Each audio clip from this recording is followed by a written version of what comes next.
Hey guys, it's me, Zach Steele. This is Tyler Hobart. This will be the Week 9 trade target video. We'll just go through 10 guys we think you should sell high on and 10 guys we think you should buy low on. Yeah, So to start us off, a player I really think you should buy low on this week is Chris Godwin. He's coming off an injury. He really kind of fought through it to even play this last week, and every single Buccaneer this week, as you can see, I think we have 3 of them on this list. Um, it was just the worst possible game they could have, and he still led the team in targets with 6. I personally believe he's the most talented receiver on that roster. He's the kind of receiver Brady likes to use. I think better days are ahead for him. I know he's been frustrating going ahead this season, but he's going to get the most volume in that offense, and he's really talented, so he's going to have better days. So I'd go get him while you can. I agree.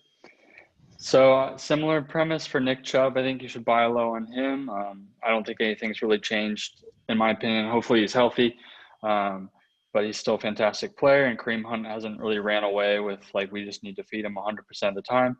So Nick Chubb's going to come in and get a workload, and they've already got their bye out of the way. So I think if you're already going in the playoffs and he's been sitting on someone's bench, go get him because I think he'll be great for you in the fantasy playoffs. Totally agree. Another guy, it's kind of the same concept. He made the list last week, but Kenny Golladay. I personally believe he's a top 10 fantasy receiver when healthy. The Lions offense puts up points with or without him, but they're clearly missing something without him there. He's probably going to miss this week again, so if he's on a roster that's struggling and you can afford to go without him for a week or two, I totally get him because come weeks 13 through 16, he's going to be an animal for you, and he could be a guy that wins you a championship. Mm-hmm. So I have Dallas Goddard on here because Carson Wentz loves his tight ends. He came back healthy before the bye, and now he's had a bye. Their schedule in the fantasy playoffs, week 14 through 16, is just disgusting. They get the Saints, Cardinals, and Cowboys. So I think Goddard's he could be a sneaky ad for you to really put you over the top in the playoffs. I agree. Another guy I put on here a little tentatively, albeit, is Jonathan Taylor. I've been really high on him all season. I know he's really disappointed. He started out as the lead back again this last week, and then he fumbled and got returned for a touchdown, and he got like 2 touches from the second to the fourth quarter. And obviously that's not what you want to see, but I think coming off of a bye and then 2 really bad weeks, his value's never going to be lower than it is right now. And we've already touched on how promising his schedule is down the stretch, and if he can manage to regain that lead role, which I personally believe he's the most talented back there, I think it's just a matter of confidence. And if he gets that going, he could be a top 10 running back the rest of the season and really somebody that could win you the league. And he's not going to be all that expensive at this point. Mm-hmm. I agree. So I have Aaron Jones on here as a buy low. He had a fantastic week 2, and then has since been affected by injuries and hasn't really put together an amazing stretch of games. But I don't think that really changes how you should view him. He's a fantastic player with a great schedule against run defenses going forward. So if you can afford him or someone's willing to part with him, I think you're going to get one of the best running backs in the game. Totally agree. So the guy I've got on here is Tom Brady. Same thing kind of with Godwin. I know it was a really awful game this last week, but that offense is one that's going to put up points. I think it's going to be really hard, especially this season, to win your championship without a quarterback that's producing at a high level. With all the guys that are, you have Mahomes, Russell, Kyler, Deshaun, Josh Allen, Justin Herbert. So I think you need one of those kind of quarterbacks. And if you look at Tom Brady's playoff schedule, weeks 14 to 16, he gets the Vikings, the Falcons, and the Lions. So, like, if there's a time for that man to drop 30 plus fantasy points 3 weeks in a row, it's there. They'll likely be in a divisional race with the Saints come that point in time. So, he's going to be really trying hard to win those games. He should be up to speed with the rest of his offensive weapons. Hopefully, AB's making an impact. So, he really could just be a quarterback that goes nuclear the last 3 weeks of the fantasy season, and he's probably not that expensive right now. Mm-hmm. So we got another buck on here. I think you should go get Leonard Fournette. He's seen double the snap count of Ronald Jones. Even though Ronald Jones had a great start of the year, I think Leonard Fournette finishes the year being the lead back in Tampa Bay, an excellent pass catcher. And really, I don't think he's highly valued around the league in fantasy. So if you're looking for a cheap running back that's going to potentially put up a lot of points and a high-scoring offense, I think Fournette could be really, really great. Yeah, anytime you can get a running back that's getting 15 touches, you just have to. Yeah. Especially this season. So another guy I've got here is Robbie Anderson. He came out of the gates really hot this season. The last 5 weeks just kind of slowed down. Albeit he hasn't been necessarily a dud, but he's just kind of posted a safe like 10 to 15 point floor every week. But he hasn't had those big explosive games.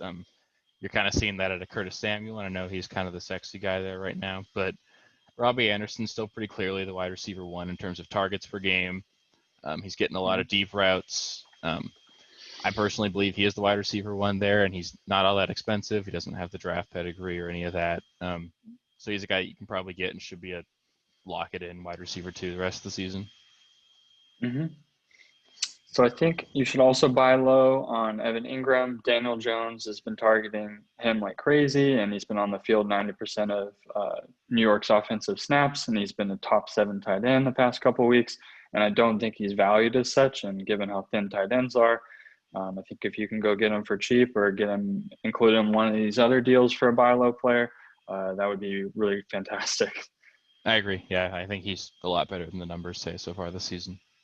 Mm-hmm. So moving on to players we think you should sell high on. We'll start us off with Curtis Samuel. I kind of touched on it when I mentioned Robbie Anderson, but Curtis Samuel's not getting anywhere near the volume that Robbie Anderson's getting. He's making a lot happen with every touch he's getting, so maybe he'll see even more work and he could be better, but I don't see him getting more than the 10 touches he's getting every single week, and a couple of those are coming out of the backfield, and those might even go away once Christian McCaffrey is fully healthy, although who knows when that's going to be. But the fact of the matter is, he's like wide receiver 25 on the season in PPR. He's been wide receiver 5 over the last 3 weeks, which is absolutely nuts, but I just don't see him doing that the rest of the season. And you could probably trade him for a pretty penny right now, and I would do it. Mm-hmm. So I have Juju Smith-Schuster on here. I think you should sell high. He's put together a nice couple games for you, and I think that's your opportunity to get out of him. I think he's more so a wide receiver 3, even though he's been playing like a wide receiver 2. There's just so many talented wide receivers there in Pittsburgh, and they played the Cowboys. So I think you should use this week to move off of him. I don't think he really has a big role or a role big enough to warrant his price tag and his name value, and someone might see him as the Juju of old. So I think you can try and trade him safely.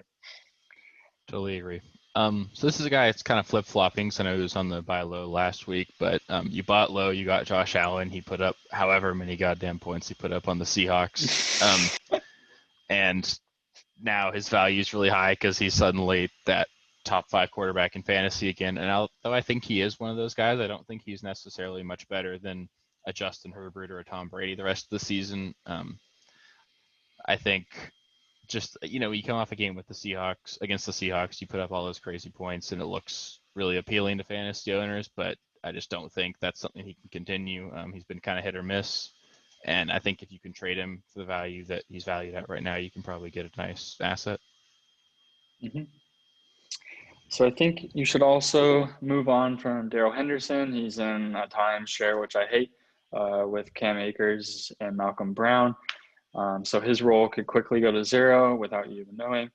And they have one of the more difficult schedules. I believe it's the 5th hardest schedule rest of the year. So I think you can safely get out of Darrell Henderson and get a running back with a larger workload. Yeah, I totally agree. So another guy who's been kind of a regular here is Todd Gurley. He fell in the end zone again this last week. It's kind of annoying. Monster. He keeps doing it, and maybe he will keep doing it, but the fact of the matter is his fantasy production just can't go up from what it's been. It can only go down. If you can trade him, I know it's hard to move running backs right now given how thin they are, but if you can afford to move on from Gurley and add, you're probably getting a nice wide receiver too for Gurley with the production he's been giving you, and I don't think Gurley continues to produce nearly the level he's been doing. Mm-hmm. So Josh Jacobs, I don't think you should run out to sell him, but if you can trade him for RB1 value, I think you should. I'm inclined to think Devontae Booker isn't going away, and Josh Jacobs isn't going to dominate passes or being a pass catching back.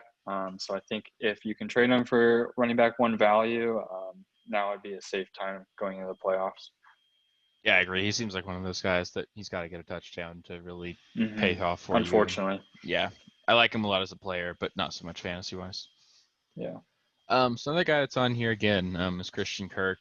He's got 5 touchdowns over the last 3 weeks. which is just absolutely bonkers for a guy getting the such a low volume that he's getting. I think it is safe to say that he's the wide receiver 2 in Arizona behind Hopkins, but they really spread their ball around in that offense. You've got Fitzgerald, Kirk, Hopkins, the running backs get involved out of the backfield. Even Andy Isabella is a guy they like. So I just don't think there's enough targets to go around behind Hopkins for him to continue producing at that level. And he's been elite the last several weeks, and I think you can trade him for a startable asset the rest of the season. I don't really think Christian Kirk's going to be that. Mm-hmm. So I think you should be selling high on DJ Chark. He had a monster game last week with 7 catches, over 150 yards, and a touchdown. A lot of that coming on one play. And I think if someone sees him anywhere near what you drafted him at, or what you thought he was going to be going into this season, I think now would be a good time to move on with just weak quarterback play there and a lot of talented pass catchers. So I think you should sell high on DJ Chark. Yeah, I agree. Another guy I've got on here, Jerry Jeudy. I love him as the talent, but I'm not a huge fan of Drew Lock. I don't think he's very capable of supporting very many fantasy relevant players. That offense as a whole is really just gross. And most of his points this past week came kind of in garbage time. I know they made the game competitive against the Falcons, but that's kind of what the Falcons do, just give up leads in the second half. So I don't think Jerry Jeudy's a guy that can continue producing at that level that he did. He might have another game or two like he did this last week, but he's not a guy that you're consistently going to get production out of. And I'd be uncomfortable starting him any weeks. So if he's a guy that you can trade for a startable asset, I would do it. Mm-hmm.